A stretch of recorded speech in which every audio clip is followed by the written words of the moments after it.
Here's another vlog ng buhay ko dito sa Alaska. It is around 6 PM na dito and yes, palubog na yung araw. Pupunta kami ngayon sa frozen dagat para i-check yung crab spot ng asawa ko kung may huli ba sila. May pasok nga pala ako ngayon but since it's Valentine's Day, nag-break ako ng 2 hours para lang makasama na rin since wala naman kaming ibang date ng asawa ko. So ayan, as you guys can see, hinahatak niya yung kanilang pot. Malalaman natin kung meron ba silang huli and yes, mabigat po yan. Nakikita nyo naman, medyo nahihirapan silang iangat. 3 na yan sila. 2 nga pala yung sinet up nila and eto yung unang pass. O, diba? Ayan, may huli sila. Tingnan mo naman, mga ngiting tagumpay. Ayan. It is actually a good start kasi unang setup nila to ngayong crab season and ayan, marami silang huli kaya tuwang-tuwa sila and nasabi ko na dati yung maliliit binabalik nila sa dagat para lumaki pa siya next time na mahuli nila, lalaki pa. 3 nga pala silang maghahati-hati dyan. Crab baby, 23! Look at that! And sa mga nagtatanong pa rin po kung pwede ba namin tong ibenta, hindi po kasi subsistence living po ito. Illegal po siya pagka ibenta mo. Meron dito mga nagbebenta pero yun yung may mga commercial license na pang business talaga. And ayan, may dala-dala silang cooler para ilagay yung kanilang mga nahuli. And syempre, pagkatapos nyan, ibabalik ulit yung crab pots para next time na i-check, malalaman natin kung may huli ulit sila. And yan yung asawa ko. Sabi ko ngumiti siya dahil nagbe-video ako. And then ayan, tinabunan na nila ang butas. Tapos, pupunta na kami sa kabilang area kung saan sinet up nila yung pangalawang pot. And ayan yung asawa ko. Nakikita nyo, sobrang lamig dito. Grabe, nakita nyo naman, nagyayelo, naninigas ang kanyang kabuhukan. And ayun silang 3. Also, it is negative 15 degrees Fahrenheit nga pala dito. Yes, sobrang lamig. Alam nyo ba, hindi talaga madaling manguha ng crab dito. Kailangan talaga alam mo yung ginagawa mo dahil kung hindi, mabubokya ka. So, ayan, ang dami nila ulit na huli. Ito yung pangalawang pots nila. And again, libangan lang po ng mga tao dito. Ang pagka-crabbing kapag winter, basta marunong ka, pumunta ka lang ng frozen dagat, meron ka ng king crabs. And ayan si kuya, pinapakita niya sa akin yung merong mga barnacles dyan. Sabi niya, kapag may ganyan daw yan, matanda na siya and mas masarap yung meat niya. And siya nga pala, I try to go on live dito sa TikTok para maipakita ko lahat ng ginagawa namin. Kaso, for some reason si TikTok ayaw. Pero dati naman, okay naman. So, kung gusto niyo akong i-follow sa Facebook, baka doon na lang ako mag-live. So, ayan, sabi ko sa asawa ko, picturean ako. Ayan, ang ganda ng pagkakakuha niya. And eto naman yung picture namin dalawa. Anyway, halos 2 oras din yung itinagal namin doon sa frozen dagat. So, ayan, lumubog na yung araw. Andun yung mga crabs. So, ayan, uuwi na kami. Yun ang kwento ko. Bye! Here's another vlog ng buhay ko dito sa Alaska. So, half day lang ako sa trabaho ngayon and tamang-tama Ash Wednesday kaya magsisimba ako. So, dadiretso na ako sa simbahan kasi saktong 7 PM yung simula ng mass nila. Malapit lang naman yung simbahan and then maglalagay nga pala ako nitong lip oil ng Hati Cosmetic. Sobrang ganda nito kasi malamig dito. Hindi talaga nagka-crack and nagda-dry yung aking lips. And nakakahiya naman kay father kung nanunuyot yung aking lips, diba? So, ayan, nandito na ako. Para nga pala to sa mga taong nagtatanong kung meron daw pa kaming simbahan dito sa Nome, Alaska. And yes po, meron po kaming Catholic Church dito. Marami pa namang iba. Pero syempre dito lang naman ako nagsisimba. And ganito yung itsura niya sa loob. Maliit lang tong simbahan dito guys. And dahil nga nasa probinsya kami ng Alaska, konti lang yung mga tao. Kaya nakita nyo naman, konti lang yung nagsimba. And besides, hindi naman kasi lahat ng tao dito Katoliko. Kaya konti lang talaga yung nagsisimba. And ganito yung pinaka-itsura niya sa loob. Ayan, diba? Napaka-simple lang. And so after nyan, uuwi na ako. So yun lang ang kwento ko. Bye! Here's another vlog ng buhay ko dito sa Alaska. So, we're going out of state ngayon kasama ang buong pamilya. At sa mga nagtatanong kung anong itsura ng airport namin dito sa Nome, Alaska, ayan, nagfo-frozen siya. Maliit lang ang airport namin dito kumpara sa airport dyan sa mainland. And eto naman yung itsura ng loob niya, as in maliit lang din. And doon kapapasok para pumunta sa eroplano. And this is the rest. Ayan. And sa mga bago dyan, wag na kayo magtanong kung bakit maliit ang airport namin dito. Dahil nga nasa probinsya kami ng Alaska, malayo sa sibilisasyon. Konti lang ang mga tao kaya hindi namin kailangan ng malaking airport. So, saan nga ba kami pupunta? Pupunta kami sa Houston, Texas para dalawin yung mga in-laws ko doon. At sa mga nagtatanong nga pala kung how often kami lumalabas ng Nome, depende. Minsan 3 to 4 times a year. By the way, 2 airport nga pala ang dadaanan namin bago kami makarating mismo sa Houston, Texas. At syempre para hindi maboring ang mga bata. May dala ako mga activities for them para busy sila. Ayan, si Bunso, kulay-kulay ng kanyang baby shark. And ito naman ang aking middle child. At sa mga nagtatanong dyan kung ilang oras ang biyahe mula Nome, Alaska, papuntang Anchorage, Alaska, 1.5 to 2 hours. So ayan, nagland na kami dito sa Anchorage Airport. Tapos ayan si Bunso, naghubad pa ng kanyang sapatos. And dumaan nga pala kami sa McDonald's kasi ilang minuto lang yung stopover namin dito. Tapos, ayan, on board na kami. Dito, papunta na kami ng Seattle. Bali, ilang minuto lang yung layover namin. Tapos, sumakay na ulit kami ng panibagong eroplano. And, ayan, nagutom ako.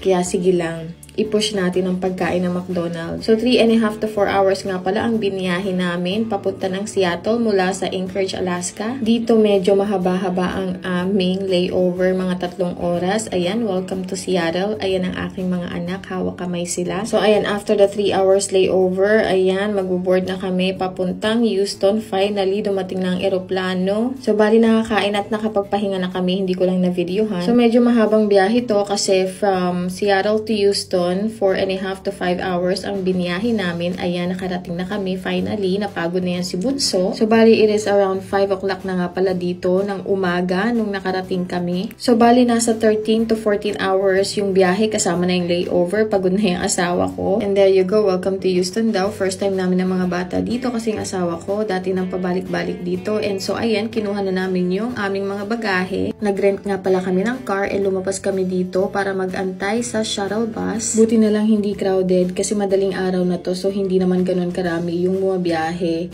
Kaya ayan, medyo empty yung bus, kami-kami lang talaga. At yung mga anak ko, pagod na rin yan, pagod na rin ako. Nakita nyo naman sa mga mukha namin. Nakakapagod kaya bumiyahe, especially kapag may mga bata. So, bali, here's another vlog ng buhay ko dito sa Alaska. So, yun na nga, mag-out of state kami kasama ang buong pamilya. Papunta pala kami ng Texas para bisitahin yung pamilya ng asawa ko doon. And finally, after 13 to 14 hours, nakarating na kami dito sa Houston, Texas. Nakakapagod talaga bumiyahe lalo't may mga kasama kang bata. So, ayun pala yung asawa ko, nagbabayad sa nirentahan naming sasakyan. And then, dumiretso na kami dito sa parking lot kung saan kukunin namin yung inarkila namin. And eto na nga yung sasakyan, minivan yung inarkila namin kasi para talaga maraming space, hindi kami siksikan, pati yung mga bagahe namin, kasyang-kasya. Bale, around 5 AM pala kami nakarating dito sa Houston, Texas. Kaya ayan, madilim pa sa labas. And then, lumiwanag na. Ang ganda-ganda dito kasi daming building. Wala nito sa Nome. And guess what? Mag-Jollibee pala sila dito kaya dumaan muna kami. Hiring daw sila $13 per hour ang starting. Sino gusto mag-apply? Sarado pa pala sila nung dumating kami. Nakakatuwa kasi meron silang red ribbon din dito. Tapos may Max and Yellow Cab.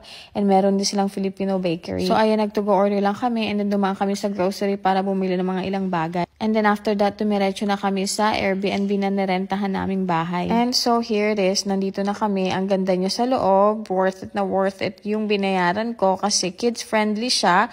Maluwag. 3 yung bedroom niya. So, eto yung kitchen. May palibreng snack pa sila. And then, dito naman sa part na to, eto yung kanilang dining table. Ayan. Tapos dito, eto yung kanilang kitchen. Ang ganda niya kasi kompleto sa appliances. Meron na rin siyang air fryer. Tapos, nandito yung picture ng may-ari. And then, meron din silang folder dito para sa mga impormasyon na kailangan namin. Self-check-in nga pala kami dito. Hindi na namin nakita yung may-ari. And then, eto yung isang bedroom. Bali, eto yung master bedroom. Meron yung bathroom. Hindi ko lang na-videohan. May crib na rin siya sa loob for Bella. And then, eto yung bathroom niya. Ayan, ang cute, diba? Tapos, eto yung isa pang kwarto, yung kids room. Actually, pull out yung bed niyan. Kaya, dalawa pwede matulog dyan. And then, here's another room, yung pangatlong kwarto. Actually, walang gagamit niya kasi yung panganay at middle child ko, tabi sila matulog sa isang kwarto. Tapos, eto naman yung backyard. Ayan ang itsura niya, napaka-secured. And then, marami ring laruan para sa mga bata at ayan, may trampoline din. And then, sa garage naman, ginawa nilang gym area. Andyan ang mga equipment kung gusto mong magpapawis. And nandito rin yung washer and dryer. And then after that, it's time to put away all the grocery stuff para makapagpahinga na. Ito lang naman yung mga nabili ko kasi pang breakfast lang naman. Siyempre, bumili rin ako ng wine. Di mawawala yan. Bumili rin ako ng mga ibang pang personal stuff na kailangan namin. Kaya mas bet ko talaga ang Airbnb compare sa hotel kasi you could do a lot of things. Pwede ka magluto, pwede ka maglaba, as in lahat magagawa mo. That's it. Bye! Here's another vlog ng pagbisita namin dito sa Texas. So, andito kami ngayon sa Downtown Aquarium dito sa Houston. Actually, medyo wrong timing kasi ang pagpunta namin dito, umuulan. Nakita nyo naman ang weather. Pero kailangan talaga namin ipasyal ang mga bata dahil umulan, bumagyo. Tutuloy pa rin kami. Nakita nyo naman, natatabunan ng mga building ng kaulapan. At hindi naman halatang nag-e-enjoy ang aking middle child, diba? Malapit na rin kasi kaming bumalik ng Alaska kaya kailangan sulitin talaga. Ayan si Bunso, nabasa siya ng konti. Anyway, yung mother-in-law ko nga pala ang nagbayad sa pagbisita namin dito. I mean, nag-offer naman ako pero nag-insist siya. So, sige lang, go lang tayo. So, ayun na nga, pagkapasok namin dito, bumungad na ang... Siyempre, ano pa ba? Aquarium. Ayan si Bunso. Enjoy na enjoy siyang panoorin ng jellyfish. FYI, first time nga pala to ni Bunso. And sa mga nagtatanong nga pala kung bakit wala lagi sa video ko, ang aking panganay, simple lang ang sagot, ayaw niya ng camera. Mahiyain siya. Hindi lang ang mga bata ang nag-e-enjoy dito, pati yung tatay. So, ayun na nga, they have a lot of underwater creatures here na may enjoy mo talaga, especially yung mga bata. And most especially, wala kami nito sa Nome, Alaska. They also have reptiles na aliw yung aking middle child kasi bihira siya makakita ng mga ganyan. Alam nyo ba na pagka pumupunta kami ng ibang states, talagang pumupunta kami sa mga ganitong exhibit para naman yung mga anak ko ma-experience nila yung mga ganitong klaseng bagay na wala sa Nome, Alaska. Kasi nga, diba, sa isolated na lugar kami nakatira. And hindi lang para sa mga bata tong exhibit, para sa amin na rin. Katulad ko, first time ko makakita nitong upside down jellies na akala ko hindi nag-i-exist. Meron palang ganito, diba? May natutunan din ako ngayong araw na to. Basta there's a lot more in this exhibit. Marami silang educational information na matututunan ka talaga. Hindi ko lang na-videohan yung iba kasi baka humaba na naman ang ating kwento. Also, I would say, hindi siya ganun kalakihan kumpara sa mga ibang aquarium exhibit na napuntahan ko. Pero maganda siya kasi marami ka pa rin naman matututunan. Ayan ang aking middle child. Hindi naman halatang nag-e-enjoy siya kasi first time niya na may muwang na makarating sa exhibit na ganito. And meron din nga pala sila mga gift shop dito. Nagpa-picture din kami. Maraming pwedeng mabili dito na reasonable price naman.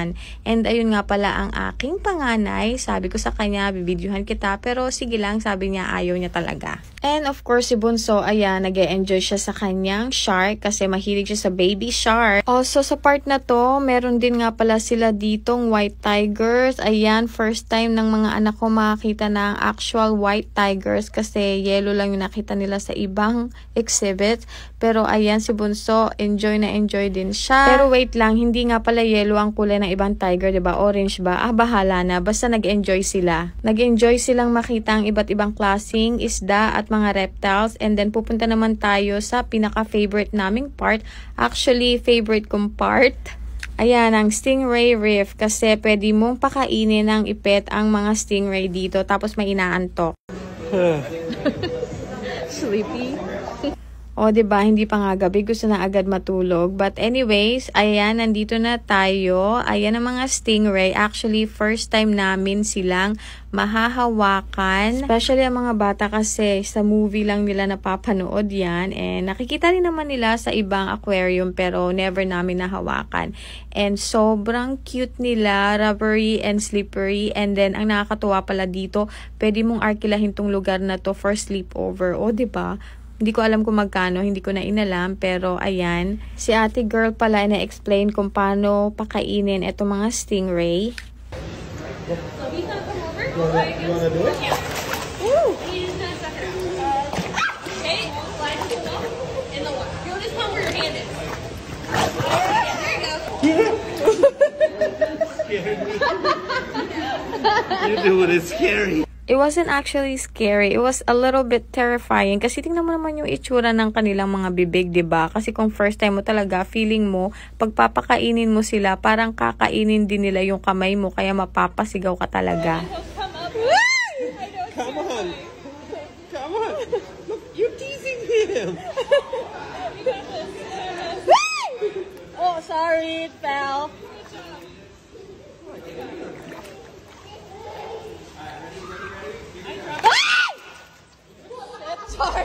Diba? Kumakasigaw siya. But it was fun. Nag-enjoy talaga kami sa exhibit na to. Overall, highly recommended. Kung mapadpad kayo dito, dumalaw kayo. Unfortunately, dahil nga sa bad weather, hindi na namin na-enjoy at napuntahan ang amusement parks nila kasi marami rin silang rides dyan. Pero okay lang kasi at least na-enjoy naman namin yung loob, 'di ba? At syempre, umuulan pa rin paglabas namin kaya ayan nakapayong ako. At habang papunta nga pala kami ng sasakyan, may napansin ako dito sa parking lot, meron silang specific spots para sa mga job applicants. Tama nga naman, 'di ba? Para hindi malate yung mga aplikante mo, maglaan ka ng talagang parking spot lang para sa kanila. And then after that, nagutom na yung mga bata. Pumunta kami sa malapit na food court. Maganda yung food court nito kasi maraming mapagpipilian and most especially meron silang Filipino food dito kaya talaga naman natuwa ako. So ayan nga pala yung menu nila dito ng Filipino food. Ayan, marami pang mapagpipilian pero alam nyo naman ako gusto ko lang talaga yung Filipino food.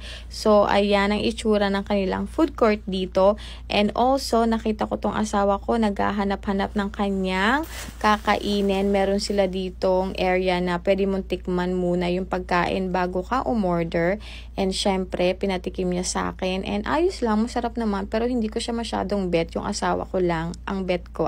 Yung asawa ko lang ang may bet dun sa pagkain. And then meron nga rin pala sila dito mga oyster and mga fresh fish. Ayan, o-order din kami niyan kasi ipapatikim ko sa aking sister-in-law and brother-in-law and meron din silang mga alak-alak dito. So, ayan, eto na yung aming in-order. Ayan yung aking lumpia at yung pansit, lumpia, barbecue, yung sa mga bata ko. And ito yung $40 for 1 dozen oyster na ipapakain ko sa kanila. And then ayan of course American food sa aking mga kasamang afam. And ito naman sa aking asawa na ewan ko, hindi ko maintindihan pero masarap naman para sa kanya.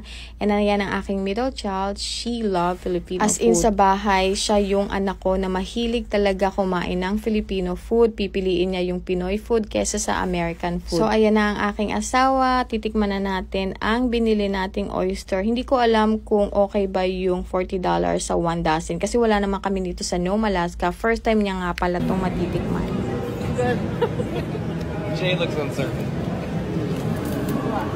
Huh? Alright, here we go. Cheers! Cheers.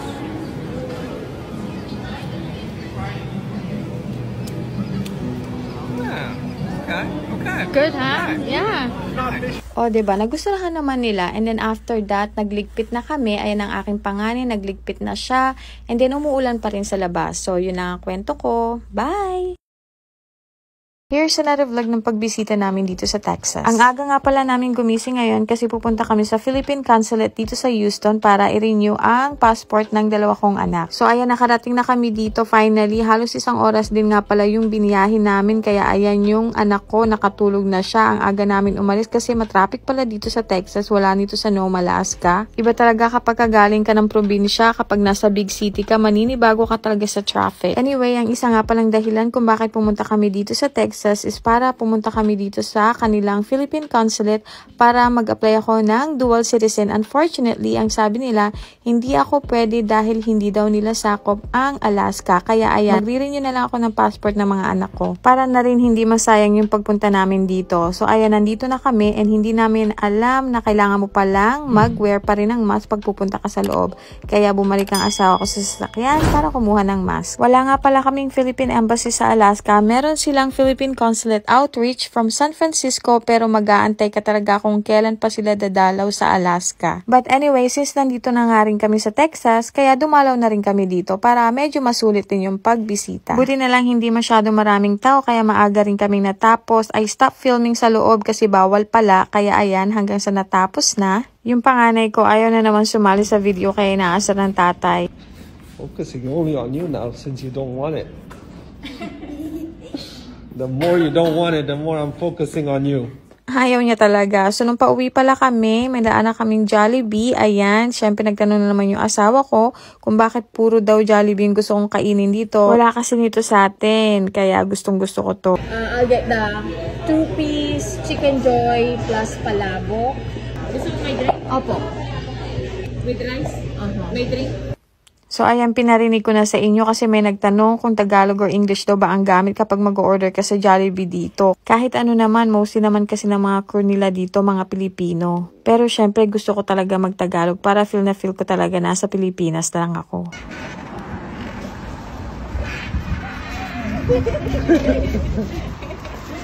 Jollibee!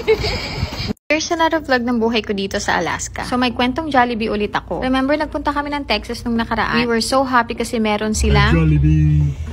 Yes, they have Jollibee in Texas. And bago kami bumalik ng Alaska, bumili kami ng maraming Chicken Joy. Ayan, bumili kami ng cooler at ng Ziploc kasi dito namin ilalagay yung mga Chicken Joy na iuuwi namin. And so, ayun nga, nandito na kami sa Jollibee. Houston nga pala ito, guys. And then, may nadaanan ako. Hiring sila dito, $13 per hour. So, it is around 700 pesos per hour sila ha, hindi per day. Anyway, andito na ako sa counter para pick upin ang aking order. Actually, online ako umorder kasi medyo marami yung in-order ko. Ayaw kong matraffic sa counter. So, ayan ang aking dalawang anak, si Bunso at ang aking middle child. Nag-volunteer silang tumulong kahit na tingnan nyo naman nahihirapan sila. Wala naman silang choice, sila rin naman kakain yung pag-uwi ng Alaska. So, ayun na nga, sinakop ng buong trunk yung buong order naming Jollibee. Kitang-kita nyo naman. All the way from Texas going to Nome, Alaska. Nome, Alaska.